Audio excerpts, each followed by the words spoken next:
TMC कह रही है कि देखिए एजेंसीज का इस्तेमाल कर रहे हैं, डर दिखा रहे हैं, डर का माहौल बना रहे हैं, और इसी डर से कि भाई कल को ईडी सीबीआई की रेड ना पड़ जाए, मजबूर हैं लोग पार्टी छोड़कर इनका सपोर्ट करने के लिए। ऐसा है क्या? पूर्णिमा जी, आवाज आ रही है? जी बिल्कुल आ रही है। देखिए, पार्टी तोड़ने का इल्जाम हम पे डाल रहे हैं, तो मैं इनको एक लाइन बता देता हूं। आपके अंगने में हमारा क्या काम है, खुद की पार्टी टूट रही है, काहे को करे भाजपा को बदनाम है। तो भैया, आपका खुद का आंगन टूटा पड़ा है, पार्टी टूट रही है। पूछना है तो कल्याण बनर्जी जी से पूछिए ना, जो सदन में खड़ा होकर मिमिक्री कर रहे थे।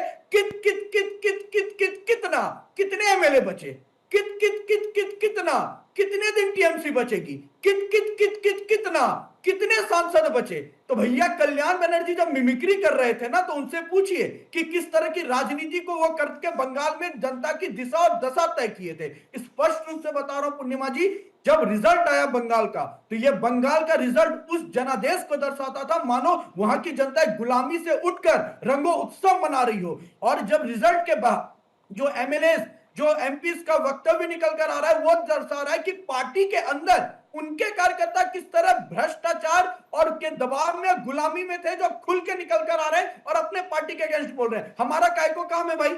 हमने क्या किया है? हमने बोला है कि आओ इस्तीफा दे दो, हमने फोन किया है। टीएमसी के कुकर्म किए आप लोगों ने, टीएमसी ने भ्रष्टाचार की राजनीति की आप लोगों ने, और इल्जाम मतलब जो तो दोष नंदो घोष, बंगाली का कहावत है ना, कोई दोष मेरा नहीं।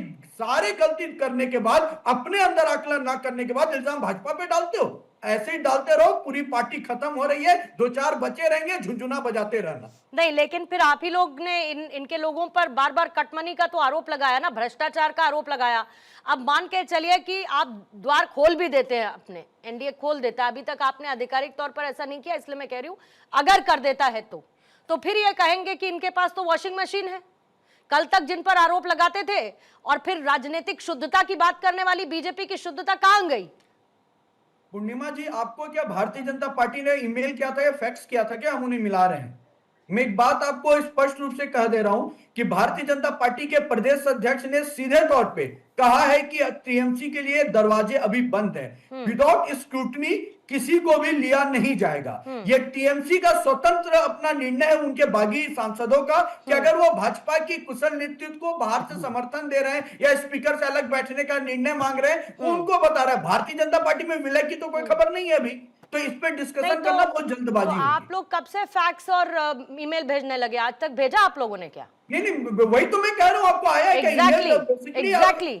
जब आप लोग भेजते ही नहीं तो किसी को आने का तो सवाल ही नहीं उठता। पहली बात तो हम विशिंग मैसेजेस, नहीं, पहली बात ऋषभ, पहली बात, आप लोग जो है कोई भी फैक्स या ईमेल पहली बात तो भेजते नहीं है।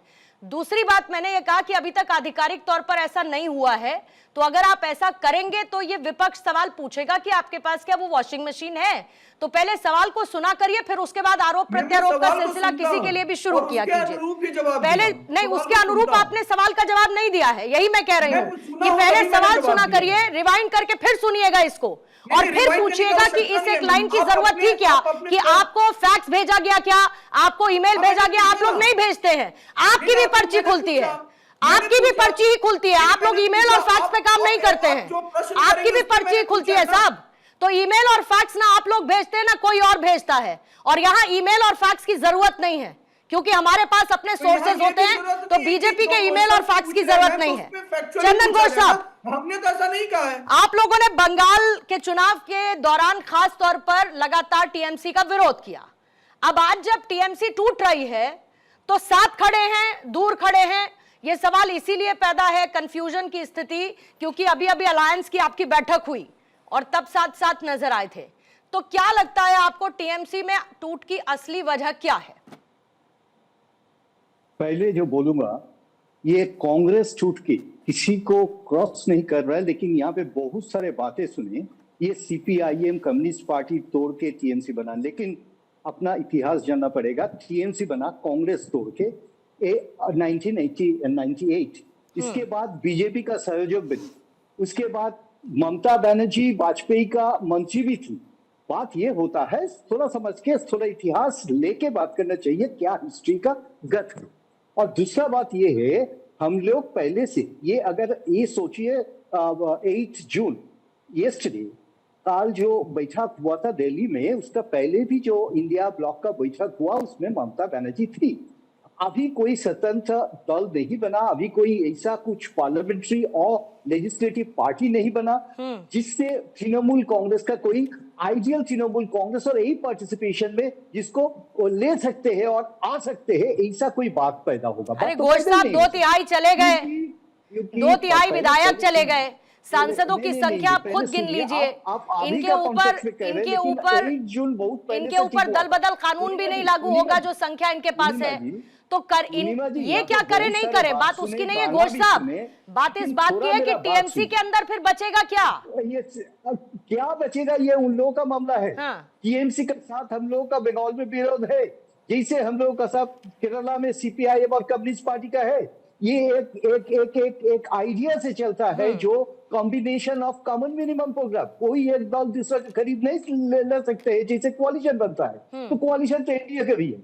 लेकिन बात ये होता है ये टीएमसी क्यों, ये बंगाल में ऐसा हालत हो गया, ऐसे तो 80 सीट्स अगर है तो 2021 में 77 सीट्स अपोजिशन का था जो बीजेपी का था, तो 80 सीट्स लेके ऐसा वांगन हुआ कैसे, और कौन ये खेल रहे हैं ये सबका मालूम है। यहाँ पे ये किसका ये बैक आई मीन जो बैक सपोर्ट है ये किसका है ये सबका मालूम है। अब देखिए वहां पे एक टूट हुआ तो सडनली एक टीम बन गया, एनडीए का दोसर बन गया, एनडीए का सहायक बन गया। सब में इनकी गलती कैसे हुआ, विदाउट प्लानिंग होता है ये तो, विदाउट प्लानिंग नहीं होता। जो इनके विधायक छोड़कर जा रहे हैं, सांसद छोड़कर जा रहे हैं, और जो वो कह रहे हैं वो भी इनकी गलती। ये सीधा बात हुआ, जो वो खुद कह रहे हैं कि उनको अपनी मर्जी अपनी बात कहने का कोई अधिकार भी नहीं था, वो भी इनकी गलती। नहीं, बात ये सुनिए, सारी गलती इनकी सर। बीजेपी का ऑक्यूपेशन, बीजेपी स्पेस ऑक्यूपेशन कर रहे हैं जो विरोधी का स्पेस। अरे सर, जब नेतृत्व में कोई सुनने वाला ना हो तो जनता का चुना हुआ प्रतिनिधि वहां पर जाएगा जहां कम से कम नेतृत्व सुनता तो हो। चाहते हैं ऑपोजिशन स्पेस को भी खरीद ले, ये तो हो रहा है ना, ऑपोजिशन स्पेस को भी खरीद ले। जो चुनाव में जीत के आए तो किसका सिंबल में जीते, वो ममता जी का तस्वीर में अभी अरे नेता पर कोई नहीं देता है, नेता को कोई नहीं जिताता। आपको लगता है सब कुछ सिर्फ पार्टी के नाम पर होता है? हम लोग विरोध में हैं लेकिन फिर भी जस्टिफिकेशन, मतलब आप तो लड़ने वाले व्यक्ति की, कैंडिडेट की सारी मेहनत को आप शून्य कर दे रहे हैं ये कहकर कि जीता है तो टीएमसी के नाम पर जीता है, कोई मेहनत नहीं होती कैंडिडेट की फिर आपके हिसाब से। तो विश्वेंद्र कुमार साहब, सर्वेश जी, फिर इसके बाद आपके पास आती हूँ, पहले विश्वेंद्र जी। आपका अगर मालूम है तो ये बात नहीं करती। एक रिमार्क ले लीजिएगा जो आपने कोट किया, political parties in the country. ठीक है सर, बोलिए ऋषभ 10 सेकंड में, फिर उसके बाद आ रही हूं विश्वेंद्र जी। पहली बात तो आपने जो कहा कि हम आपको ईमेल या वो फैक्स भेजते हैं क्या, मैं किस संदर्भ में कहा था वो 5 सेकंड में क्लियर कर देता हूं। कोई क्लैरिटी की जरूरत नहीं है ऋषभ, ऑफिशियली अनाउंस करती है, क्लैरिटी की कोई जरूरत नहीं है। नहीं मैं जरूरी है मैम, वो गलत से जाएगा। नहीं, मुद्दे पर रहते हैं, किसी और इधर उधर की क्लैरिटी की जरूरत नहीं है। ऋषभ भाई आपका गाना भी सुन लीजिए, इधर उधर क्लैरिटी की जरूरत नहीं है। विश्वेंद्र जी, झूम से बैठा हूं तो वो clarity, okay, no problem Rishabh, no grudges, please let it be. Vishwendra ji, आप लगातार बंगाल में राजनीति को कवर करते रहे, टीएमसी को आप कवर करते रहे, टीएमसी के अंदर की बगावत के ये संकेत आपको पहले से दिख रहे थे या सिर्फ और सिर्फ चुनावी हार के बाद ये परिस्थितियां पैदा हो रही हैं? मैम केवल हिपोक्रेसी के लिए कुछ भी बोल के नहीं जा सकते। हालात पहले से बने थे, उन्हें उम्मीद थी कि सरकार हमारी आ जाएगी तो हम बने रहेंगे सत्ता के साथ, अन्यथा हम जाएंगे जरूर। ये हालात क्यों बने हुए थे? देखो पूर्णिमा जी, आपने हर प्रवक्ता को मौका दिया, उससे बात करी, आपने भाई पकड़ दिया उसको जो गलत बोलता रहा। बहुत अच्छा लगा मुझे, ये एंकर का बहुत अच्छा अधिकार भी है और वो सही पॉइंट आना चाहिए जनता के सामने। बिल्कुल ठीक कहा आपने कि पहले दुखी थे, पहले यहाँ थे, लेकिन उन्हें उम्मीद थी सत्ता की मलाई मिलेगी, दोबारा सत्ता आएगी, हम बैठे रहेंगे, मौज करेंगे। आज वो आ रहे काम, आज वो छोड़ रहे पार्टी को। कारण क्या है? बहुत बड़ा, देश में एक ऐसा राज्य पश्चिम बंगाल जो देश की आजादी और उसके बाद तक का और 10-20 साल तक बहुत टॉप पे हुआ करता था, उसके बाद उसमें गुंडागर्दी, उसमें अराजकता, उसमें भय और भ्रष्टाचार का माहौल बना। पहले कांग्रेस, फिर वामपंथी और फिर टीएमसी ने सुधार करने की मेहनत नहीं की, राज करने की मेहनत की है। और आज तो ये हालत थे। पूर्णिमा मिश्रा जी, मुझे कहते हुए बहुत दुख भी होता है कि पश्चिम बंगाल के मेरे भाई बहन पिछले कुछ सालों से वहां रहते हुए इतने आहत और इतने दुखी थे कि अपने ही प्रदेश में उनको डर था कि कल हम जिंदा रहेंगे नहीं रहेंगे। क्या होता था हर चुनाव के बाद? कितने लोग मारे जाते थे, घर फूंक दिए जाते थे, घर जला दिए जाते थे, और उसके बाद फिर क्या स्थिति, उनको चुप रहना पड़ता था कि रोहिंग्या विदेशी जो हमारे देश में थे वो आते थे, उनका वोट बनता था, वो आधार कार्ड, पैन कार्ड सब कुछ फिट है, और वो हमारे जनता के, हमारी पश्चिम बंगाल के भाई बहनों के अनुदान जो सरकार देती सुविधा सारा लेते थे। उसके बाद उनकी जमीनों पर कब्जा करते थे, और आखिरी में देखो क्या क्या घटनाएं हुई आपके सामने हैं कि उनको मार पिटाई उनके साथ करते थे, झगड़ा उनके साथ करते, किसके साथ? भारतवासियों के साथ। तो ये तो होना ही था, एक पाप का खड़ा था जो भरा। मतलब दो इम्पोर्टेंट बातें हैं जो विश्वेंद्र जी आप कह रहे हैं। एक आपने कहा कि बगावत जैसी चीजें पहले भी थी या असंतोष पहले से भी था, लेकिन क्योंकि सत्ता की मलाई मिल रही थी इसीलिए चलते चले जा रहे थे। अब पता लगा कि चलो वो भी फायदा नहीं मिलेगा तो इससे बेहतर निकल लेते हैं इस समय रहते। ठीक है।